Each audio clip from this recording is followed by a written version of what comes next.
सत्संग से सोधी आवे, नहीं जीव 84 में जावे। सत्संग से सोधी आवे, नहीं जीव 84 में जावे। अब मेटो द्वेष और राग, हो राग या उम्र बतेरी जाली। अब मेटो द्वेष और राग, हो राग या उम्र बतेरी जाली। प्रसंग चल रहा है कि वो क्या बताना चाहता है गीता ज्ञानदाता। 4 प्रकार के व्यक्ति मेरी भक्ति करते हैं, 3 तो रिजेक्ट कर दिए, जैसे अर्थार्थी, आर्थ, जिज्ञासु और ज्ञानी को उत्तम मानना उसने कि वो अच्छा है, मुझे प्रिय है, मैं उसको प्रिय हूँ। लेकिन वो भी मेरे वाली यानी ब्रह्म तक की साधना, इससे मिलने वाली अनुत्तम गति, अश्रेष्ठ स्थिति में ही स्थित है। अनुत्तम क्यों कहा इसने? अपनी गति को भी अनुत्तम क्यों कहा? गीता अध्याय नंबर 4 के श्लोक नंबर 5 और 9 में, गीता अध्याय नंबर 2 के श्लोक नंबर 12 में, गीता अध्याय नंबर 10 के श्लोक नंबर 2 में। ये गीता ज्ञानदाता स्वयं कहता है, अर्जुन तेरे और मेरे बहुत जन्म हो लिए, तू नहीं जानता, मैं जानता हूं। गीता अध्याय नंबर 8 के श्लोक नंबर 13 में कहता है, अर्जुन ओम इति एकाक्षरम ब्रह्म व्यवहारण माम अनुस्मरण ये प्रियाति तदन देहम सयाति परमाम गति। मुझ ब्रह्म का केवल एक ओम मंत्र है, नथिंग एल्स।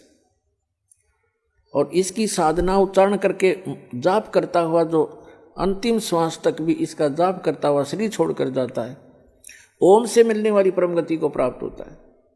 ओम से मिलने वाली परम गति क्या है? ब्रह्म लोक प्राप्त होता है।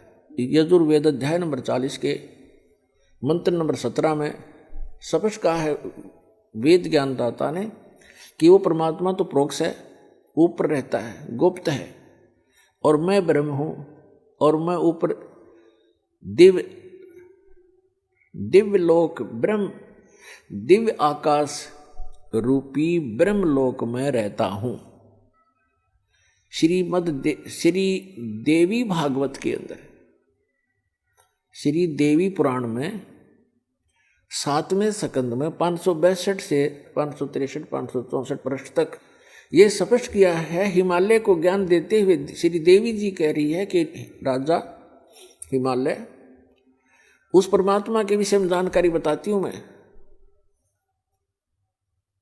उसका ओम नाम है, और उस ओम नाम का जाप करके ब्रह्म लोक की प्राप्ति कर लेता है, ब्रह्म को प्राप्त होता है, और वो ब्रह्म ऊपर दिव्य आकाश रूपी ब्रह्म लोक में रहता है वो ब्रह्म।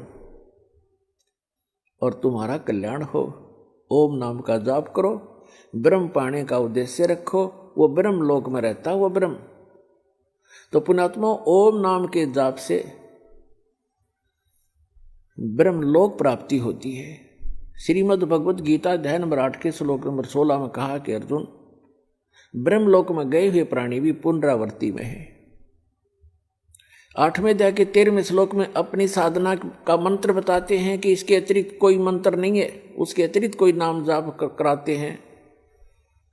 कौन कौन से? ओम नमः शिवाय, ओम भगवते वासुदेव नमः आदि आदि ये मंत्र नहीं है, क्योंकि ये श्रीमद् भगवत गीता में नहीं लिखे हैं।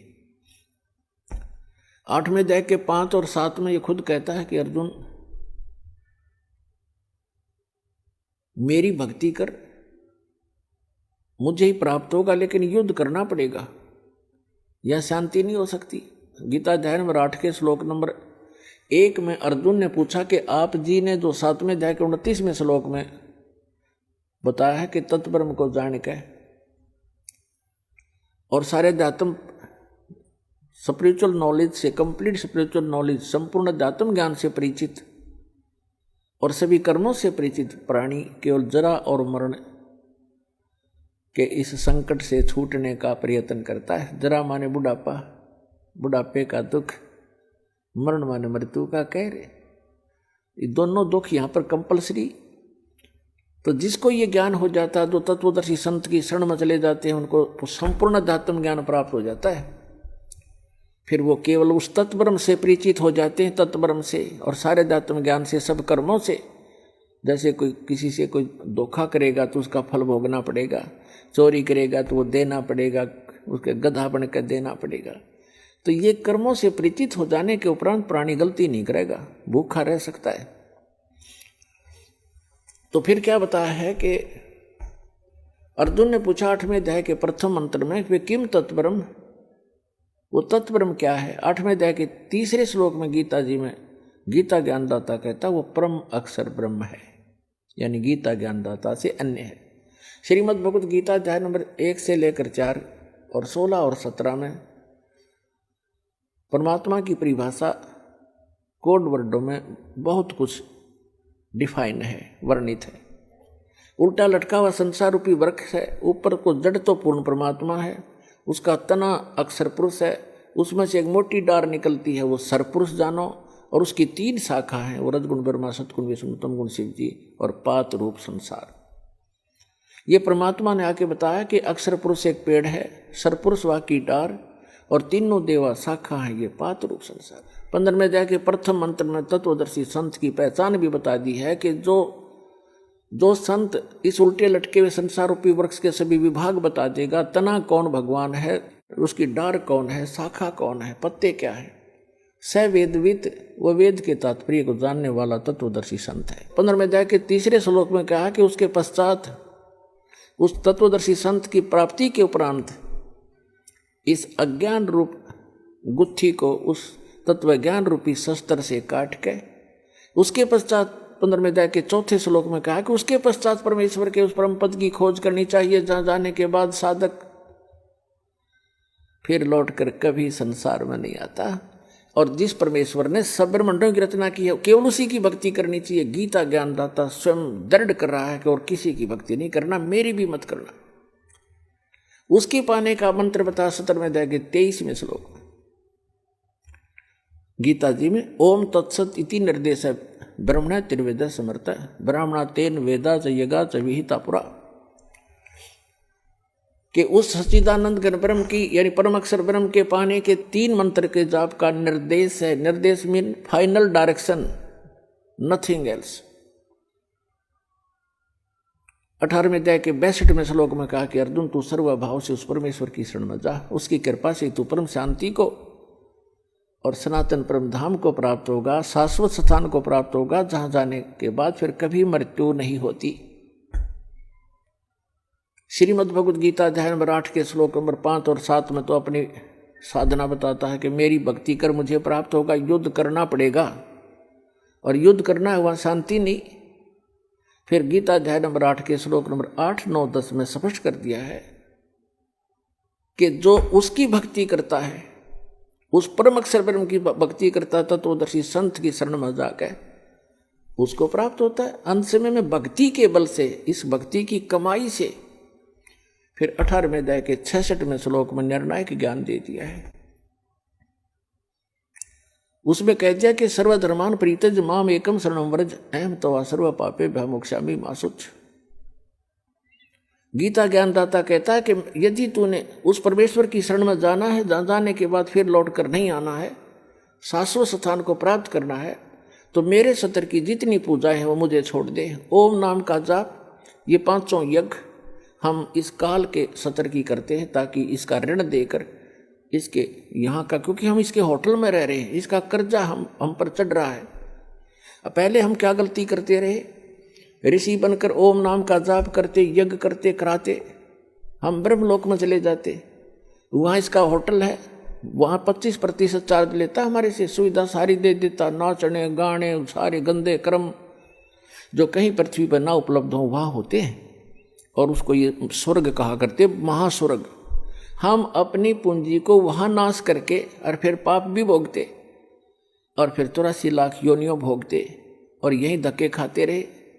अब हम इस पूंजी को नष्ट नहीं करेंगे, अपनी जो भक्ति करें, हम इसको दे देंगे ब्रह्म को, इस श्वास के सतनाम में दो दो अक्षर का मंत्र है, एक ओम है, एक तत्, और सार नाम के अंदर फिर ये तीनों इकट्ठे हो जाते हैं।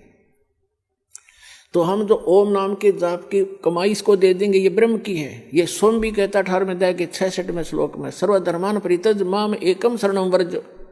मेरे सतर के सभी पूजाएं, जो मेरे सतर की भक्ति है, वो धन मुझे दे नू का नू, फिर मैं तुझे सब पापों से मुक्त कर दूंगा, और फिर तू उसकी शरण में जा, मुझे कोई ऑब्जेक्शन नहीं। अब जैसे हमने किसी का कर्ज ले रखा हो और वो कहेगा भाई तुझे जब छोड़ूंगा तो मेरा कर्ज दे देगा, तो हम इसका कर्ज दे देंगे, छोड़ेगा, छोड़ना पड़ेगा इसको। तो स्वयं भी अपना वायदा करता है। तो इसके सतर की जो भक्ति है, हम त्रिकुटी पर जाकर परमात्मा आपके साथ होगा इस दास के रूप में, और आपके सारे अकाउंट कराएगा।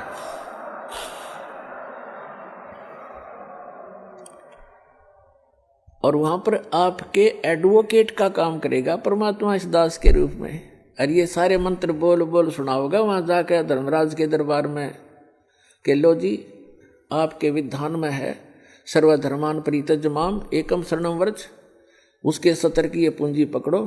फिर वो बोलते नहीं, उनको विवश होकर के वह पूंजी जमा करनी पड़ती है, क्योंकि लीगल एडवाइजर साथ होता है, वो होता है भगवान खुद ही, और उनको मालूम हो जाता है।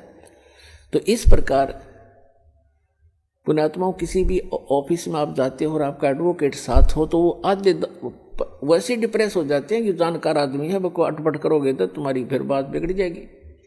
तो इसलिए गुरु की आवश्यकता आपको अंतिम श्वास तक पड़ेगी। और गुरु पूरा हो, पूरा गुरु हो, उस परमात्मा से परिचित हो, उसका कृपा पात्र हो, तो वो दास है इस पृथ्वी पर आज के दिन। और ये अपना डगमग ना होना।